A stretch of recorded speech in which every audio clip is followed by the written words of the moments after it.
The Candlestickmaker, written by Dennis McDougall, narrated by Michael Meenan, produced in association with Rosebud Publishing, for the little red-haired girl who knows more than she knows.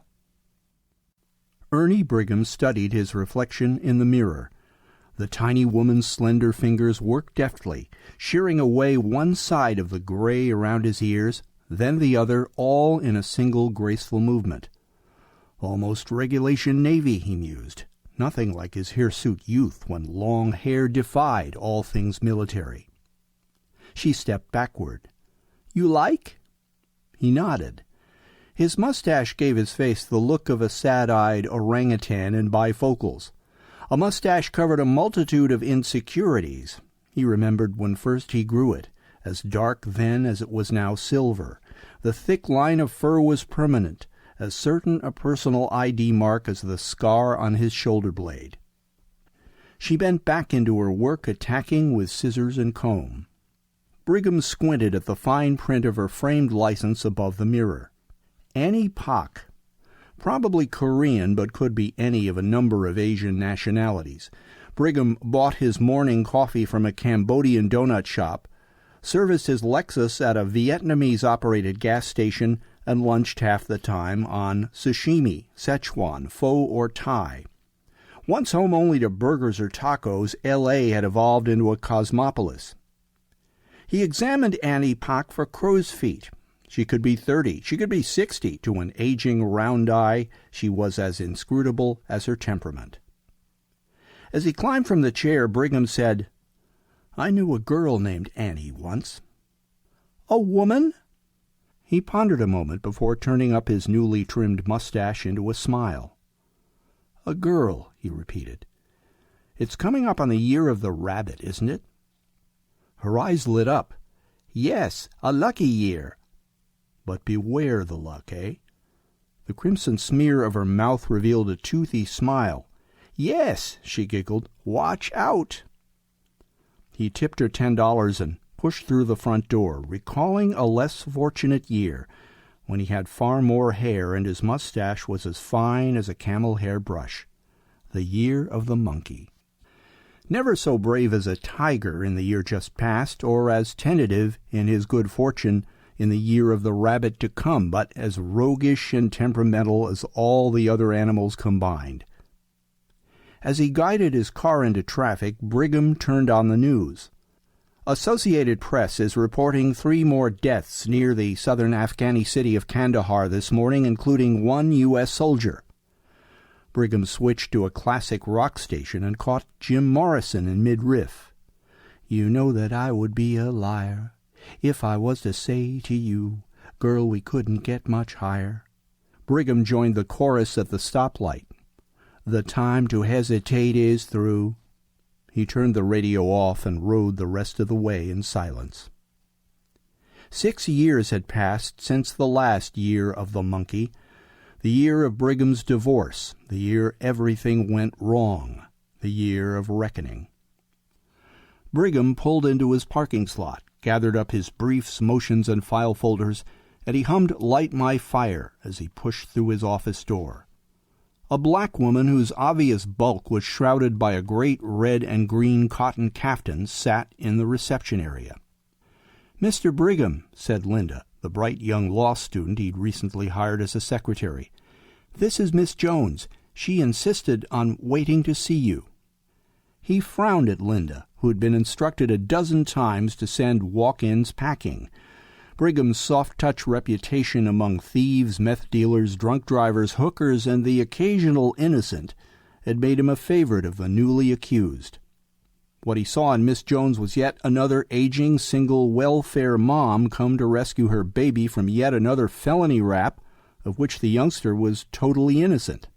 He managed a smile. "Miss Jones." He opened the door to his inner office and held it for her.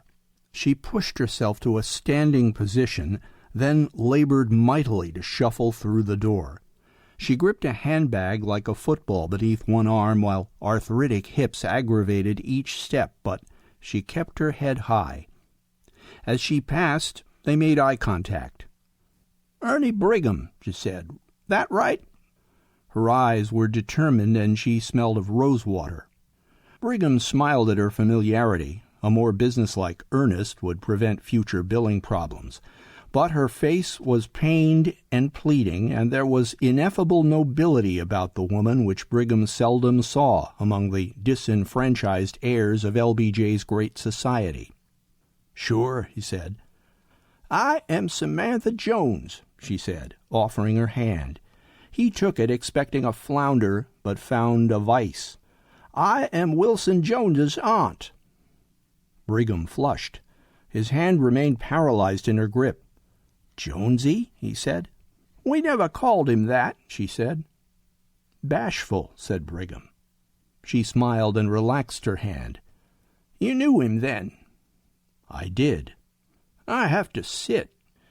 She moved to a chair beside his desk and gently settled her great bulk. "Those are yours?" she asked, pointing at a pair of framed photos on the desk. "They're my daughters," he said. "Julianne's a psychologist, and Lee's in PR, works for Sony, actually." She picked up the frames and studied each portrait. "They're way beautiful," she said. "That's what my own babies would say, way beautiful." She glanced at Brigham's naked left hand. "Divorced," he said, covering the left with his right. "So you're Auntie Sam. What brings you to see me, Mrs. Jones?" "Miss," she said. "Never got myself married." Her eyes wandered, coming to rest on a pair of framed drawings past Brigham's left shoulder. He twisted in his seat to see where she was looking. "The one on the right is Mount Fuji," he explained, "and the other is your nephew's 'Three Men in a Tub' by Wilson O. Jones." Aunt Sam rose with effort and moved to the drawing of a Vietnam-era aircraft carrier with its odd collection of antennae rising like a small forest from one end, and 3 sailors, 1 black and 2 white, standing in the foreground. She ran her fingers over the glass. The signature in the corner read, "Hamza Hassan." "That's my baby," she said, recognizing the artist's name. She shook her great jowly head. "My babies is all my sister's children and grandchildren. I pretty much raised 'em up after she died." She rummaged in her purse and located a snapshot of a man with shy, downcast eyes. He wore a Marine uniform and a thoughtful frown. "That's Tyler. He's the youngest." "I remember. Jonesy," he began, but caught himself. "Wilson used to talk about him. And you." "He was a good boy," she said as she fished inside the purse. She produced a folded envelope, withdrew its contents, and smoothed out the letter on the desktop. Brigham could see the address was the Veterans Administration. "This come in last week's mail." The envelope was addressed to Mr. Wilson O. Jones, but the form letter inside was to a Mr. Peter Chandler. Beneath the name was a reference line that read, Department of Defense, 1968 tests. Shad, Project 112, off the coast of Vietnam. Dear Mr. Chandler, as a participant in Operation Babylon, you have been accorded certain benefits under a recently enacted executive order. You are urged to contact your nearest VA administrator or facility or write care of the Naval Medical Research Institute. Bring or attach a copy of this letter when making contact. No signature appeared, but there was a second page, a form to fill out, and an address in Bethesda, Maryland. "I called 'em up and got the runaround," said Aunt Sam. "The lady I finally get says they don't take no inquiries on the phone. Says I gotta write back 'cause they gotta verify who they talking to, make sure I be Wilson's aunt. I try to find out about this Operation Babylon, but she ain't saying. I tell her about the mix-up with the names, and she still don't tell me nothing. Just fill out the form and send it back, all she say." Brigham scanned the questionnaire, which seemed the sort of mini-medical history a life insurance company might require. Several questions regarding mental health, breakdowns, institutionalizations, drug dependence. "I try calling every Peter Chandler in the phone book," she continued. "I know he was one of you 3 always stuck together while you was in the Navy, 'cause Wilson was always writing home about you. Nobody knowed what I was talking about."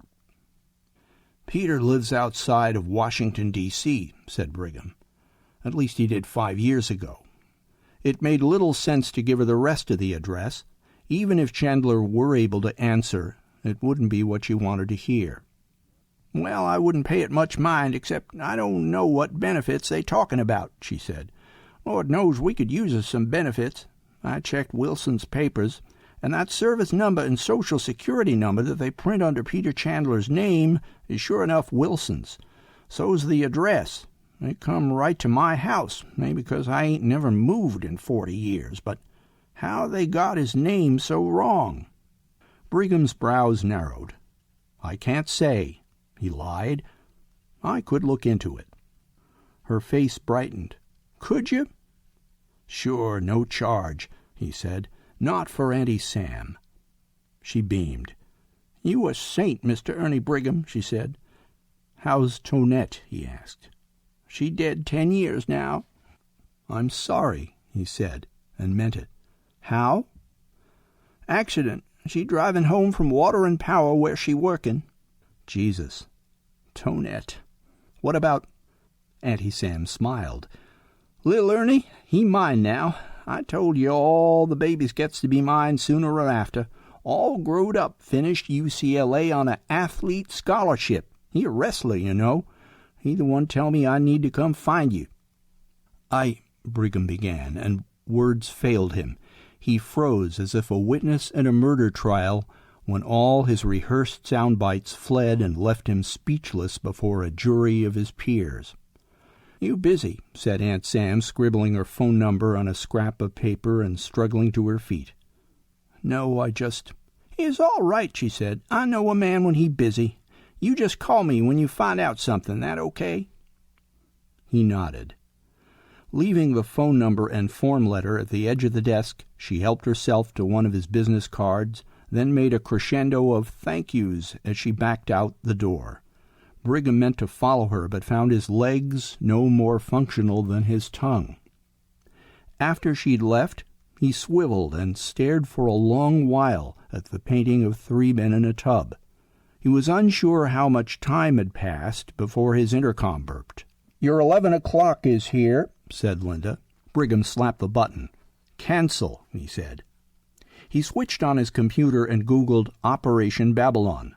The first dozen entries detailed a recent battle involving Taliban insurgents where the blood and mud and horror were reminiscent of firefights and rage and rice paddies a generation earlier. 3 pages into his search, he found the Wikipedia entry he was looking for. In the late 1950s, Dr. Nicholas Bursell became the Timothy Leary of Sunset Boulevard, a Jungian caught up early on the possibilities of LSD. When Bursell administered the hallucinogen to spiders, they spun asymmetrical webs. Dogs chased their tails for hours until they fell over, exhausted. Cats cringed at the sight of a mouse. Fish leaped from their aquariums. A colleague once dosed a bull elephant with 200 milligrams, and the beast went stone still, then keeled over dead.